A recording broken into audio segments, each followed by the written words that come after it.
লিকুইডিটির আমি ঠিক নিচে দিয়ে একটা কথা লাল কালি দিয়ে লিখে রাখছি, কথাটা আমার না, বহুল প্রচলিত একটা কথা। কথাটার অর্থ আপনারা নিশ্চয়ই বুঝতে পারতেছেন। Know the liquidity otherwise you will be the liquidity. মানে আপনি যদি লিকুইডিটি না জানেন বা লিকুইডিটি আপনি জানেন, মানে লিকুইডিটি আপনি জানার চেষ্টা করেন, নো দ্য লিকুইডিটি আদারওয়াইজ, অথবা আপনি লিকুইডিটিতে পরিণত হবেন, মানে আপনাকে লিকুইড করে সুইপ করে নেবে। কে নেবে? Smart money. তাহলে know the liquidity otherwise you will be the liquidity. তাহলে লিকুইডিটি কি?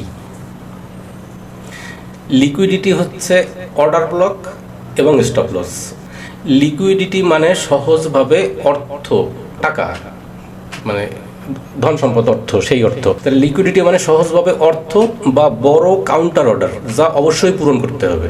বাজার হোক অথবা কোনো ইন্ডিভিজুয়াল স্টকের ক্ষেত্রে হোক, এজন্য আমি দিয়ে অবলিক দিয়ে দিচ্ছি। বাজার অথবা মূল্য ক্রমাগত গতি তৈরি করতে এই লিকুইডিটিকে শোষণ করতে চায়। লিকুইডিটিকে বলা হয় ফুয়েলের মতো, মানে গাড়ি চলতে গেলে যেভাবে আপনার ফুয়েল লাগে, ফুয়েল ছাড়া গাড়ি চলে না, লিকুইডিটি ছাড়া সেইভাবে কোনো একটা স্টক মুভ করে না, কোনো একটা স্টক বা বাজার মুভ করে না। লিকুইড শোষণ করা, সুইপ করা, শোষণ করা মানে ইংরেজিতে যাকে বলে সুইপ করা। তাহলে লিকুইড বাজার বা প্রাইস সবসময় কী করতে চায়? এই লিকুইডিটিকে সুইপ করতে চায়। মূলত লিকুইডিটি বাজারের প্রাণশক্তি হিসেবে কাজ করে, যা বাজার বা মূল্যের সামগ্রিক গতিশীলতা এবং কার্যকারিতায় একটি গুরুত্বপূর্ণ ভূমিকা পালন করে। প্রত্যেকটি ট্রেড মানে ক্রেতা এবং বিক্রেতার একটি লেনদেন, তারই তো আমরা একটা ট্রেড বলি। তাহলে প্রত্যেকটি ট্রেড হলো ক্রেতা ও বিক্রেতার মধ্যে একটি লেনদেন। যত বেশি ট্রেড তত বেশি লেনদেন। স্টকের ভিতরে যত বেশি ট্রেড হবে তত লেনদেন হবে, যত বেশি লেনদেন হবে তত লিকুইডিটি হবে। আর যত বেশি লিকুইডিটি হবে তত মার্কেট বা প্রাইস ভোলাটাইলিটি বাড়বে, ভোলাটাইল হবে মার্কেট, তত বেশি ভোলাটাইল হবে। আর যত বেশি ভোলাটাইলিটি হবে বা ভোলাটাইল হবে তত বেশি ট্রেডিংয়ের অপরচুনিটি তৈরি হবে।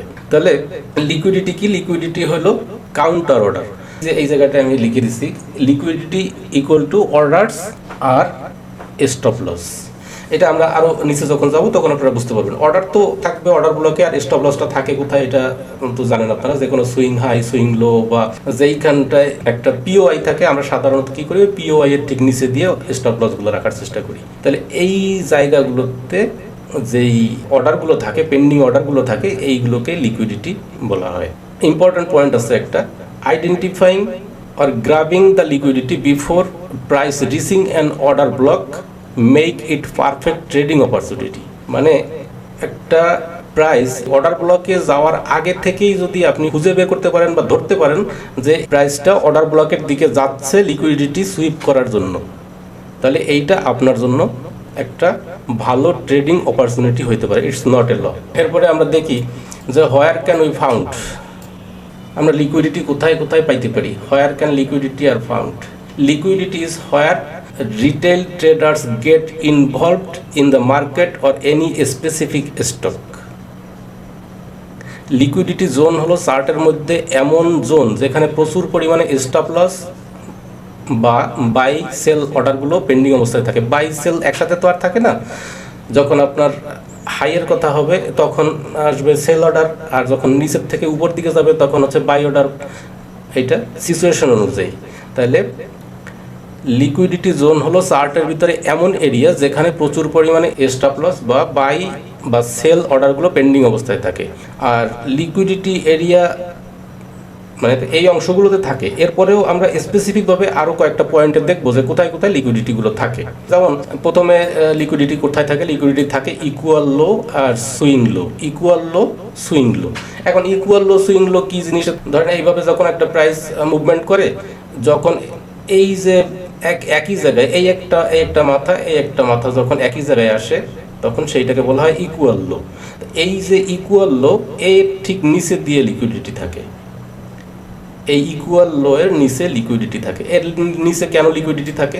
মনে করেন এই জায়গা থেকে এই জায়গায় যদি কেউ এন্ট্রি নেয়, এখানে যদি কোনো একটা বুলিশ ক্যান্ডেল পায়, তাহলে এটা এখানে একটা বাই অর্ডার প্লেস করে। এইখানে যখন বাই অর্ডার প্লেস করে, টার্গেট থাকে উপর দিকে, স্টপ লসটা থাকে ঠিক এই নিচের অঞ্চলে। এই যেখান থেকে ট্রেড নিচে, এর ঠিক নিচে এরকম একটা জোনে স্টপ লসটা থাকে। এই যে ইকুয়াল লো, যেটা ইকুয়াল লো এর নিচে থাকে, স্টপ লস থাকে। স্টপ লসটাও একটা লিকুইডিটি। এই যে আমরা এখানে বলছি যে লিকুইডিটির ভিতরে কি থাকবে, অর্ডারস আর স্টপ লস। আর কোথায় থাকে, সুইং লো। মানে সুইং কোনটা, যেটা মেজর ডিগ্রি, আমরা যেটাকে মেজর ডিগ্রি বলি। আর এই ইকুয়াল লো মেজর ডিগ্রি তো হতে পারে। এইটা যদি এইখানে চলে আসতো তাহলে এইটাও ইকুয়াল লো হয়ে যেত। এখন এই ইকুয়াল লো এর ক্ষেত্রে মেজর মাইনর হিসাব করে লাভ নাই। এইভাবে বিষয়টা বোঝার চেষ্টা করেন। ইকুয়াল মানে আমি একই চার্টে দুইটা দেখাইছি, ইকুয়াল লো, সুইং লো। সুইং কি জিনিস এটা আপনারা ভালোই জানেন। সুইং হচ্ছে এইভাবে যখন একটা প্রাইস হায়ার হাইয়ার লো তৈরি করে তখন সেইটা সুইং এ পরিণত হয়। কিন্তু ইন্টারনাল যে ওঠানামা করে এইগুলোকে সুইং হিসাবে কাউন্ট করা হয় না। তাহলে সুইং, যেমন আমাদের যদি সুইং হাই ধরতে যান তাহলে ওয়েভ 1 একটা সুইং হাই, আর ওয়েভ 3 একটা সুইং হাই, ওয়েভ 5 একটা সুইং হাই, আবার ওয়েভ 2 এর নিচে হচ্ছে একটা সুইং লো ধরতে পারেন, ওইটা আবার ইন্টারনাল হয়ে যায়। তারপর ওইটা একটা সুইং লো ধরতে পারেন, 4 এর নিচে সুইং লো ধরতে পারেন। কিন্তু 2 এর ভিতরে যে এবিসি আছে এইখানটা কিন্তু সুইং না, ওইখানে লো হাই তৈরি হবে কিন্তু সেটা ইকুয়াল লো হাইও তৈরি হবে, কিন্তু মূলত সুইং না যদি মাইনর ডিগ্রির এবিসি হয়। প্রথমে যেটা আমরা 1 নম্বর পয়েন্ট যেটা আছে, লিকুইডিটি কোথায় থাকবে, ইকুয়াল লো এবং সুইং লোতে। 2 নম্বরে আছে ইকুয়াল হাই। লোতে থাকলে হাইতে থাকতে হবে, কারণ ট্রেন্ড তো 2 রকমের হয়, নিচের থেকে উপরে যায় আবার উপর থেকেও নিচে আসে। যদি লো থাকে তাহলে এর হাইও থাকবে, এরকম হচ্ছে ইকুয়াল হাই। আর সুইং হাই হচ্ছে এরকম। এখন এইটা যদি কোনোভাবে এই পর্যন্ত যাইতো তাহলে এইটাও কিন্তু ইকুয়াল হাই হয়ে যেত, মানে আমরা যেটাকে ডবল টপ বলি, ডবল টপ প্যাটার্ন যেটা। অথবা আমরা যদি এইভাবে হিসাব করি তাহলে এইটা আমাদের ওয়েভ বি হইতো, এটা যদি 0 পয়েন্ট হইতো এইটা ওয়েভ বি হইতো। তাহলে এই যে উপরের যে পয়েন্টটা, মনে করেন এইখানটা যদি আমাদের 0 পয়েন্ট হয়, এইটা এ, এইটা বি, এটা সি হবে। 3 নম্বরে যেটা আছে সেটা হচ্ছে dynamic trend line or channel. Trend লাইনেও থাকে, চ্যানেলেও থাকে। মনে করেন কোনো একটা প্রাইস উপরে উঠুক অথবা নিচে নামুক, যেই কোনো ক্ষেত্রেই বারবার একটা ট্রেন্ড লাইনের উপরে এইভাবে সাপোর্ট নিচ্ছে, অথবা একটা ট্রেন্ড লাইনে বারবার বাধা পায় রেজিস্ট্যান্স নিচ্ছে। ওই জায়গাটায় ধরেন এইখানটায় বারবার সাপোর্ট পাচ্ছে, তাহলে ঠিক এর নিচে লিকুইডিটি আছে। কনসেপ্ট একই। এইখানটায় যদি কেউ বাই করে তার স্টপ লস এইখানে যদি কেউ বাই করে তার স্টপ লস এইখানে যে বাই করছিল তার স্টপ লস এইখানে, সব মিলে এই যে ট্রেন্ড লাইন এর নিচে লিকুইডিটি থাকে। যখন উভয় পাশে ট্রেন্ড লাইন টানা হয় তখন সেটাকে চ্যানেল বলা হয়। তাহলে এই চ্যানেল, যেহেতু ট্রেন্ড লাইনে আমরা পাইলাম, তাহলে চ্যানেলে থাকাও খুব স্বাভাবিক। চ্যানেল যদি এরকম চ্যানেলের ভিতরে যদি প্রাইস ওঠানামা করে তাহলে চ্যানেলের ঠিক বাইরে লিকুইডিটি থাকে, এবং লিকুইডিটি সুইপটা ঠিক এইভাবে হয়। ট্রেন্ড লাইনের ক্ষেত্রেও এইভাবে সুইপটা হয়। অর্ডার ব্লক এবং অর্ডার ফ্লো, এইখানে লিকুইডিটি থাকে। অর্ডার ব্লক তো আপনারা চেনেন। আচ্ছা, তাহলে অর্ডার ব্লকে লিকুইডিটি থাকে, অর্ডার ফ্লো কি আপনারা দেখছেন কখনো? অর্ডার ফ্লোটা আমি আপনাদের এক নজরে দেখাই দিই। এই যে অংশ, এই অংশের ভিতরে কি কোনো ফেয়ার ভ্যালু গ্যাপ আছে?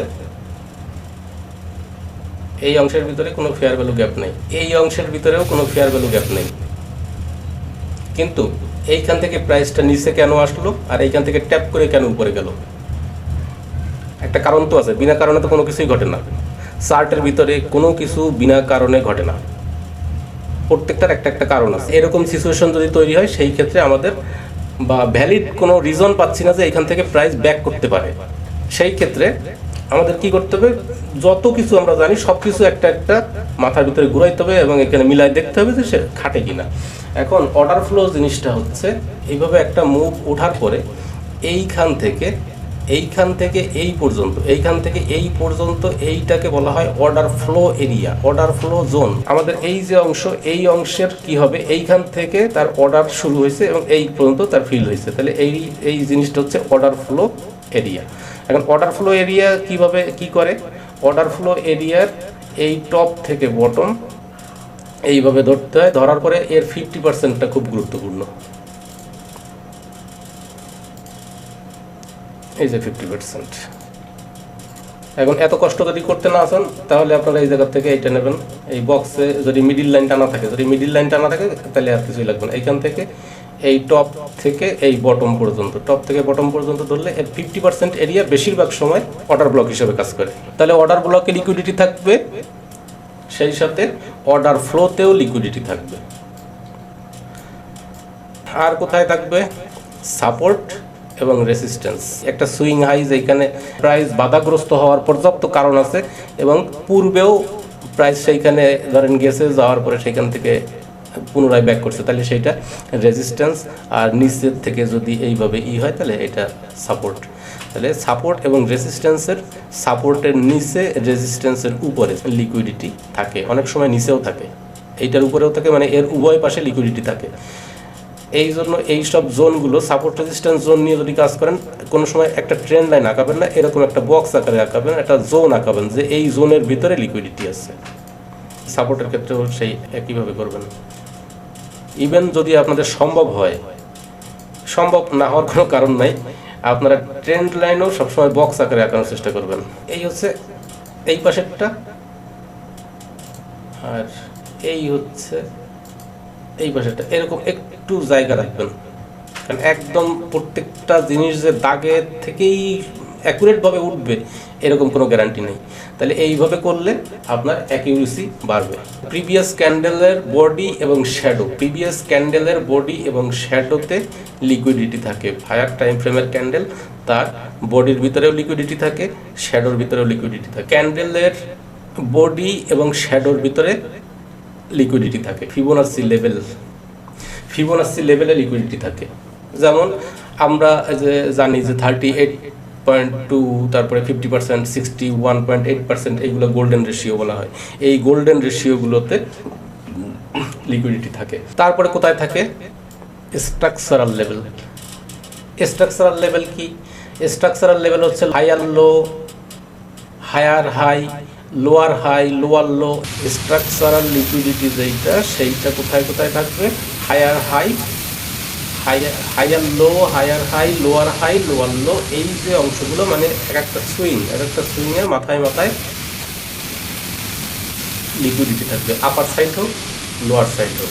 চার্টে তো ইকুয়াল লো দেখাইলাম, ইকুয়াল হাই দেখাইলাম। ইকুয়াল হাই হচ্ছে এইটা ইকুয়াল হাই, একটু উপর নিচ হলে কোনো সমস্যা নাই। তারপরে আপনার ট্রেন্ড লাইন হচ্ছে এইখানে, যদি আপনি ট্রেন্ড লাইন টানেন, এই যে ট্রেন্ড লাইন, এইভাবে যদি আপনি ট্রেন্ড লাইন টানেন, যদি আমরা লাইন চার্টে যাই ট্রেন্ড লাইনটা টানি, তাহলে মধ্যে আরও ভালো হয়। এইভাবে যদি টানি তাহলে এই উপরে লিকুইডিটি আছে, দেখেন প্রত্যেকটা সুইচ হয়েছে।